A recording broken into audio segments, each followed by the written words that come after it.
Michelle Cuevas, y yo les vengo a hablar sobre modo de distinguir las obligaciones, los elementos esenciales del contrato y la clasificación de los contratos.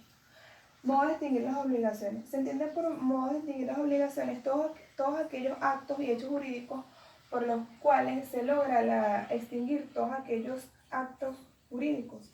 Aquí lo que se busca es romper el vínculo jurídico que tienen dos personas o varias personas. El pago. El pago debe hacerlo en primer lugar el deudor. Este debe tener libre disposición de enajenar y libre capacidad de dar. Cuando la obligación es de dar, este debe tener la disposición de dar el objeto convenido. Y cuando la obligación es de pago, este debe cumplir con el dinero pautado. Está establecido en el artículo 1283 del Código Civil. En cuanto a sus elementos accidentales, tenemos los gastos del pago, el tiempo y el lugar donde se realiza el pago. La novación. La novación, este es un elemento, un modo de distinguir las obligaciones, el cual se constituye por la sustitución de una obligación por otra obligación. En fin, es la sustitución de una obligación nueva por otra obligación.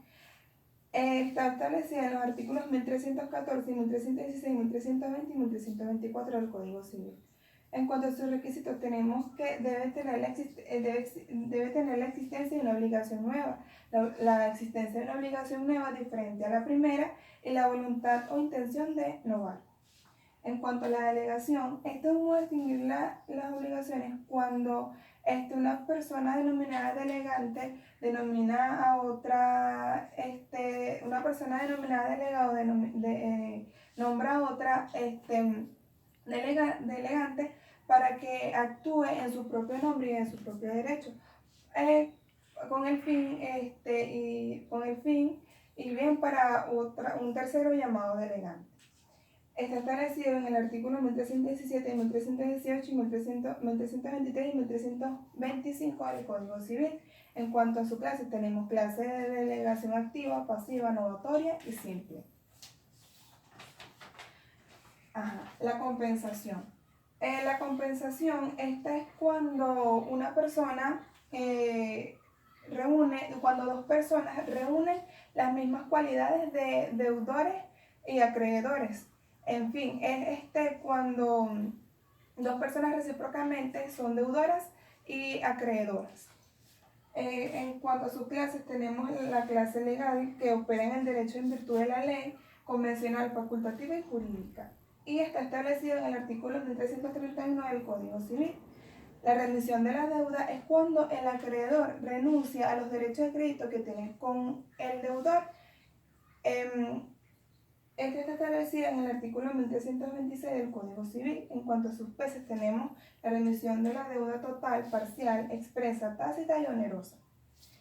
La confusión. La confusión, establecida en el artículo 1342 del Código Civil, es un modo de distinguir las obligaciones por la misma concurrencia que tiene una misma persona cuando la misma reúne las cualidades de acreedor y deudor. Los modos de producirse, estos pueden ocurrirse por etapas, por todos los hechos por los cuales se verifica una sucesión. Puede ser sucesión a título universal y sucesión a título particular. Y por último, tenemos la prescripción extintiva, establecido en el artículo 1952 del Código Civil. Este es el modo de adquirir un derecho o liberarse de una obligación prolongada, o gracias al goce